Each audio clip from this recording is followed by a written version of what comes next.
Welcome to Navy Paints. In this video, I'll be showing you how to make and paint this surgery table where the warriors of Necromunda go to get their wounds patched up in the Dark Underhive. Let's crack in. On screen you can see the bits and pieces I've gathered together to do this. Just a quick rundown of what I've got here. There are some old electrical parts, styrene rods and bars, textured plasticard flooring, different kits from the Gundam series, and a whole heap of junk that I just can't identify where it's from. I had pretty sweet luck to start off this build, as this black piece was perfect for the table. To make the table flat, I cut up some plasticard to fill in these holes. This will give me a good base for the table. For the base it was super easy. I just used this textured plasticard sheeting. With the base I wanted, I just put it on the sheet, traced around it and cut it out. I stuck the sheeting to the base with super glue and trimmed up the sides. The base you see on screen now is not the base I end up with. I find it too small by the end of the build, so I changed it to a larger base. The larger base I end up going with is built in the exact same way.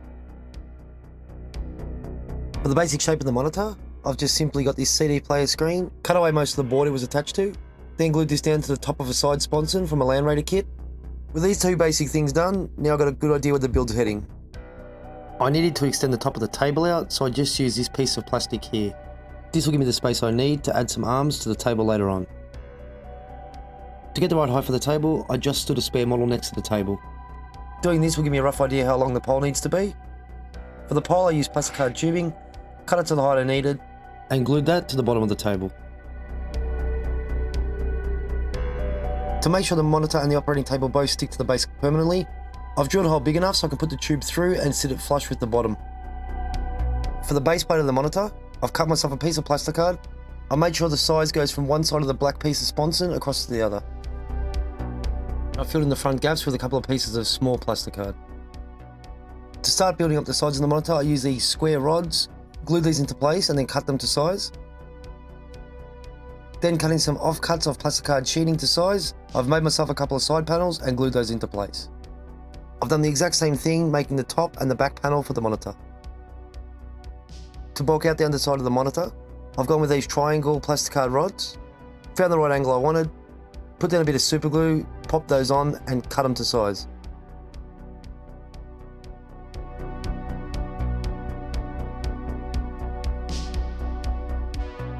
To hide the triangles and tie them in with the monitor better, I've put a spare piece of plasticard across, glued it into place.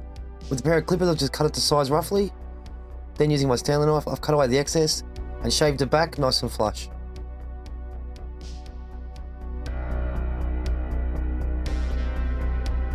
For the bottom plate I've just dry fitted it, with the pen just marked out where I need to cut it, roughly cut it to size, glued it in place with super glue and cut off any excess with a Stanley knife.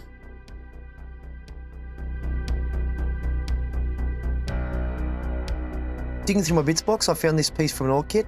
It's got some good shapes and texture to it, so I think it'll make a good control panel for the monitor. To fit this on flush, I've cut off the cog from the top of the sponson, and then glued this new piece into place. To give the monitor some detail, I've stuck on the side this piece of electronics. I don't know what it is, but it looks cool. To make the stand for the monitor, I've used this hollow tubing, and I've attached it to these T-bars I've got from a Gundam kit. For this one here, one part will go into the floor. The arm will then attach to another T-bar, which will then go to the bottom of the monitor, and those spare parts of the T-bar on the end, I'll just cut those off.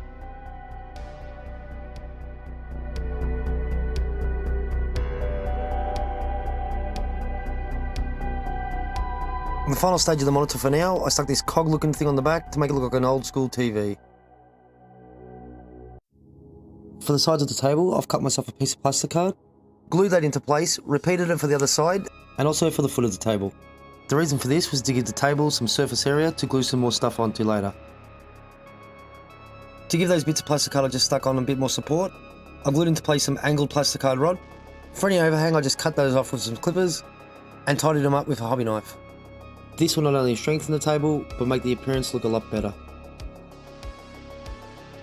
For the coolest but the most difficult to make part of the project, it's time to build the servo arms. To do these I've used this ball and socket joint I've got from a Gundam kit, along with these straight earring extenders I got from a dollar store. What's great about these, they've got a flat end with a hole through them, so they'll make great joints.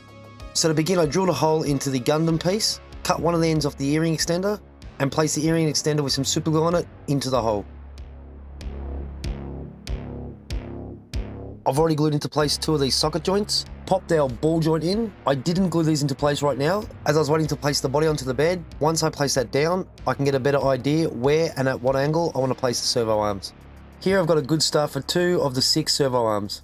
Also to note, the lower part of the servo arms, I've cut these to different lengths, and this is just to represent these pistons going in and out, pushing the servo arm up and down, forward and back. So they would be different heights as they moved around. The only decision about the other 4 arms I had to make was where to put them onto the table. Once I'd made up my mind after a little bit of dry fitting, I glued those into place using super glue. With these steps done, this piece is finally starting to take some shape. To place the top part of the servo arm on, I've simply run a paper clip through the bottom half, then threaded onto the same paper clip the top half, joined those two together, glued it in place with a bit of super glue, and cut the paper clip. Before applying the super glue, I made sure to dry fit it first, just to make sure I had the right angles and positioning of the arm. The last step was to glue each tool onto the end of the arm. This one here is the scalpel. I just made this out of plasticard. As I add them later in the build, I'll let you know what they are. The reason for this decision was because I didn't know what tools to put on the end of each arm, and if I did, I'd still have to figure out what parts to use to represent it.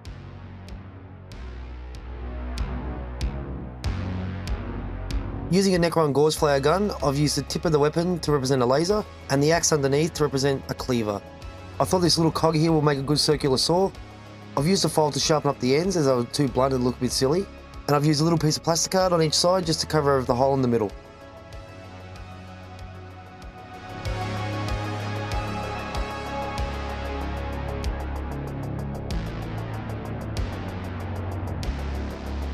For the robotic servo arm, I've started off by building the robotic leg it's holding. I've done this by cutting off a Necron Warrior leg. In the end with the cut, I've drilled a few holes and put some wire in there just to represent some wires and that dangling out. For the actual robotic arm, I've used this little piece of Gundam kit, cut myself 3 little claws out of plasticard, glued 2 of those into place, glued the Necron leg down, and then the 3rd claw glued holding the Necron leg. The third part of this build is the body itself. I've decided to represent a Goliath as the victim. So the body here is Korgos Khal from Age of Sigmar. I like it because he's a pretty big model without the armor plates on. So I've taken off one of his legs, both his arms and his head. One of his arms I've put a steel rod in there. This is to represent bone. For his head I use one from the old Chaos Space Marine kit. During the course of this build you'll see one of the arms with the tentacle on it. I ended up hating this, so I ripped it off and I just gave him a normal Bloodbound Warrior's arm instead. Back onto the table, I've filled these gaps with some quick dry clay. Once it had fully cured, I filed the excess away. I then drilled some holes into the bottom of the arms, fed through a piece of electrical wire. This will not only make the table look a lot cooler, it'll show how all the arms are powered.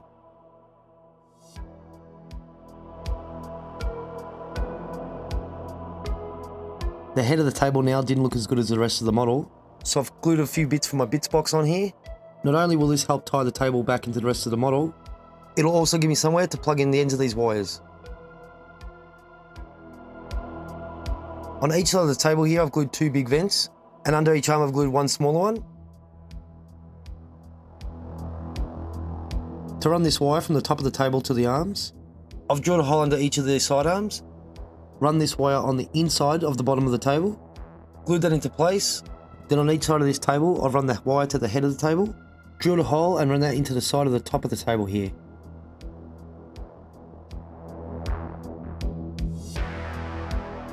Off camera, I've glued a few extra bits on. I found this little green piece here. It looks like a camera to me, so I thought why not mount it on top of the monitor. And I've just connected that to the monitor using this little wire here. I've connected the 2 pieces together with this blue cable, and onto the head of the table I've put this little black piece here. Don't know what it is, don't know where it's from, but it looks cool. To make the servo arms look a lot better, I've decided to attach some wires to them. To get these little strands of wire, all I did was cut open one of the bigger wires and take out the individual strands. I've used 3 to 4 of these strands on each servo arm. To attach these to the servo arm, because they're so small, I just bundled them together at one end, then running it down to the base of the arm. For some arms I've wrapped it around, for others I've just glued it into place, along the length of the arm down to the base. At the base of the arm I've drilled a little hole, put a little super glue in there, and then tucked the wires in.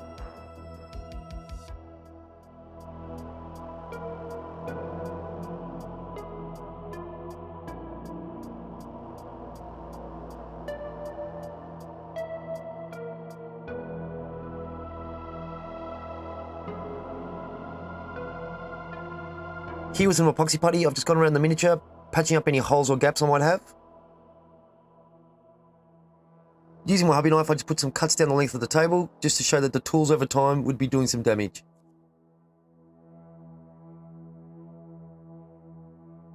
Then I've cut myself some rivets, glued those into place on the table.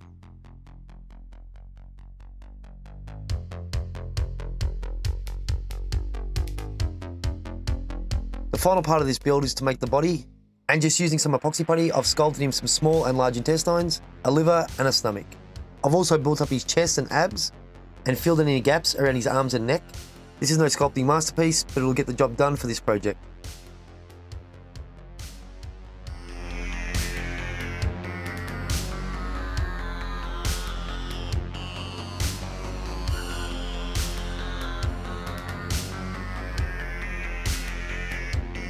And with that, the build is finally finished. I'm very happy with the end result as I achieved what I pictured in my head before starting the build.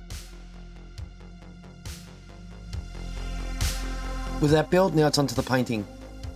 I've given the model a coat of Vallejo's black primer. I've mixed this with a little bit of Vallejo's flow improver, run this through my airbrush, and I sprayed on this colour until I had a nice even coverage over the entire model. To avoid any paint getting onto the computer screen, I just masked that off with a little bit of tape. So this first colour here is True Copper from the Ami Painter. Again, this is through the airbrush with a little flow improver mixed in.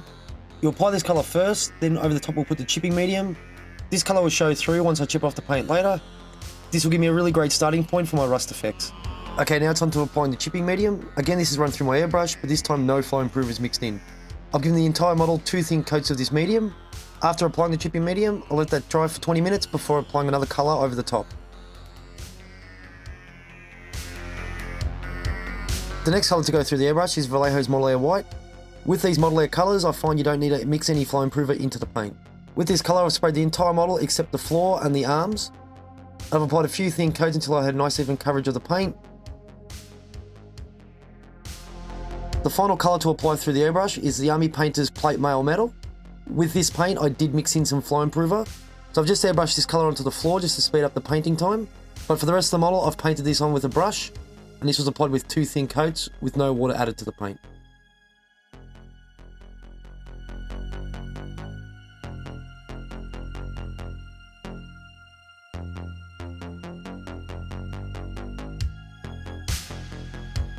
For this little piece on the side of the monitor, I've gone with Wolfgrey from the Ami Painter. I've applied this with 2 thin coats with a little water mixed into the paint. This next colour here is Squid Orange from Citadel. Over the white paint, it required 1 thin coat with a little bit of water mixed in. And I just went around the model, picking out certain areas, applying this orange. For the buttons, I've gone with 3 colours, all from Citadel. These are Khorne Red, Caledor Sky, and Abbadon Black. All 3 colours required 2 thin coats, and I mixed a little bit of water into each of the paints. Just for a little extra detail, using a stencil from Vallejo, and I've just painted on a few numbers around the model using Abbadon Black from Citadel. I wasn't too worried about them not coming out perfectly, as I'm going to weather this model up heavily, so I can always fix that up later. Now onto the fun part of the model, applying the weathering and chipping. So this first step here is activating the chipping medium again. Using my stippling brush, I've just painted the area I want to chip with a bit of water. This will reactivate the chipping medium. Using my stippling brush, I've slightly dabbed at the paint, revealing some of the nice chips underneath. If you do happen to go too heavy-handed, you can rip off a lot more paint than you wanted, so just go nice and slowly when doing this process. And I've just used this technique around the entire model.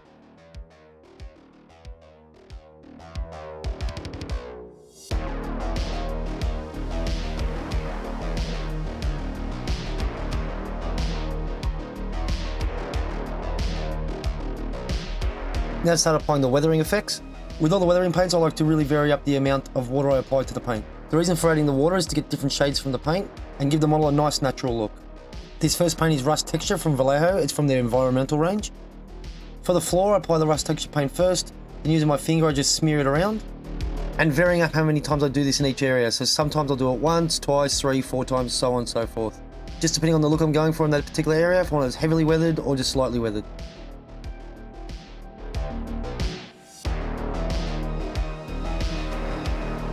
For the rest of the model, I use a Q-tip as my finger is too fat to get into the corners. Using a Q-tip, I dab it onto the model and then pull it down towards the floor using a streaking motion. On the flatter areas, I apply it the same way as the floor and just smear it around with the Q-tip.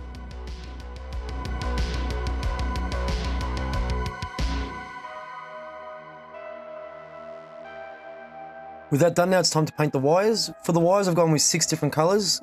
These first 2 are from the Ami Painter, they're Wizard's Orb and Spaceship Exterior. This next one is Pale Yellow from Vallejo. And the last 3 are Khorne Red, Caledor Sky and Abbadon Black, all from Citadel. All these paints were applied with 2 thin coats with a little bit of water, except the Wizard's Orb, that was applied with 3 thin coats. And with all these 6 colours, I just blocked in all the different wires, chopping and changing as I went along. With one of the wires between the surgery table and the screen, I just painted in some hazard markings there to break it up a bit. Once I painted the wires in, then I went over to Oiled Earth from Vallejo. This is one of their washes. I applied this to random parts of the model, varying up the amount of water I add to the paint. Also, after applying the paint in some areas, I let it dry thoroughly and then went over 2, 3, 4 times. Applying the paint like this will give me a chance to take a look once it's dry. If I think it needs to be darker, I just simply added another coat. Doing this will give the model a more natural appearance at the end. The next colour to go on was Nihilakh Oxide from Citadel. With this paint I've applied it in 2 ways. The first is just to paint it on straight out of the pot and then wipe any excess away with my finger. And the second way is to mix various amounts of water with the paint. And like the step before, just build up areas slowly over time. As always with this paint, always build it up slowly as it can be quite dominant if you apply too much. And this is one of Vallejo's Enviromental colours. This is Slimy Grime Light. Like previous steps, I've added this in a variety of ways, so sometimes straight from the pot, other times I've mixed a little bit of water or a lot of water into the paint.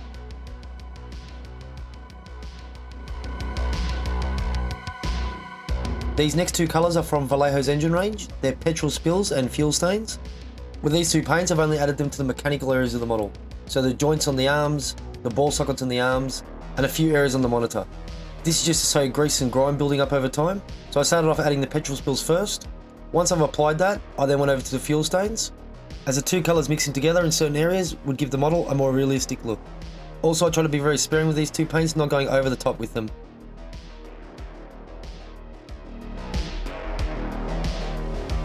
The final step of the weathering was to apply another wash of the Oiled Earth from Vallejo. This was also applied the same way as I did earlier. Being the genius that I am, I painted the rim with the Abbadon Black, and then realised I had a heap more of the model to paint. It didn't affect me this time, but it's best to wait till you've finished everything. Now we work on our test subject, the unlucky Goliath. All 4 of these paints were applied the same way with 2 thin coats and a little water mixed into the paint. This first colour here is Citadel's Mephiston Red. This will go into the armour. Bugmans Glow from Citadel for the skin. For the trim, I've used plate mail metal from the Army Painter. And for the blindfold and stitches in his mouth, I've gone with Spaceship Exterior from the Army Painter.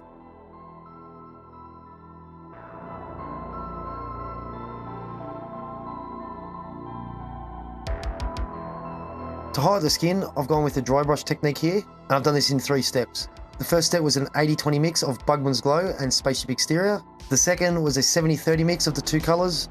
And the last highlight was a 50-50 mix of the same 2 colours. Now onto his exposed internal organs. For the liver, I've gone with Ork Blood from the Army Painter. This was painted with 3 thin coats. For the stomach, I've gone with Vallejo's Warlock Purple. This was applied with 2 thin coats. For his large intestines, I've gone with Vallejo's Squid Pink. This was applied with 3 thin coats. And for the small intestines, I've gone with an 80-20 mix of Squid Pink and Model Air White from Vallejo. This is applied with 3 thin coats. With all the base coats down, now I've gone to Agrax Earthshade from Citadel. This is applied straight from the pot, and I've given the entire model a wash with this colour. To highlight the internal organs, I've made a mix of 90-10 Squid Pink and Model Air White from Vallejo. I've applied this to all the internal organs. Also, I've painted his nipples now since I forgot to do those earlier, and they were given a wash and highlighted in the same way as I did the organs. I've also highlighted the armour and the trimming. I've done this with the same base colours, so Mephiston Red and plate mail metal.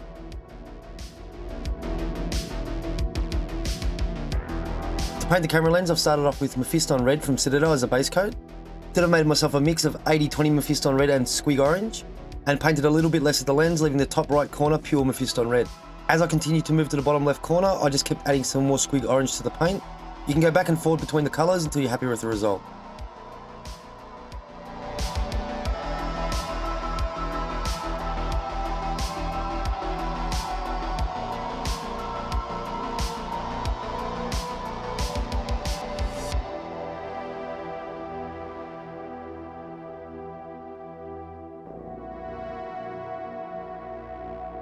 Using White Scar from Citadel, I put a dot on the top right side, and the opposite left side I put a line. Now after all of that, it's time to add the gore, blood for the blood god. This colour is nice, but I wanted it a little bit darker. I mixed in a tiny bit of rust texture from Vallejo just to darken up the paint. To show there's a surgery taking place now, I needed the blood to be nice and dark under the body. The first step was to apply the blood to the center of the table, and with some water on my brush, feathering it out on the edges. I didn't want the blood to be the same color all around the table. The more water I added, the thinner the paint got, and I could vary it up this way. And with this paint, I applied it around the table, on the sides of the table, the floor around the table, and 3 tools, the saw, the axe, and the scalpel. I applied this paint also to the body in the same way, except with the body I used my finger to wipe away the excess on top.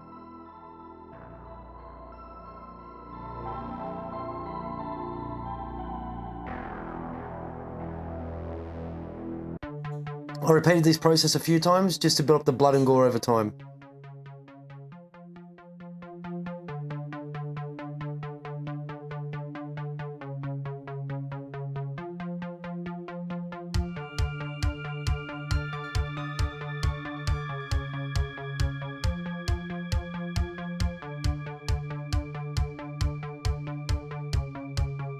And the final step of the model was using some blood for the blood guard on a stippling brush, and with a toothpick, flicking it around the model, leaving little blood splatters here and there. And with that, the model is now completed. And here he is, in some secret laboratory with surgery well underway. Thanks for watching Nephew Paints. If you liked the video, please click the sub button or leave me a like. If there's anything you'd like to see in a future video, please leave a comment in the comment section below, and I'll see you in the next one. Catch ya.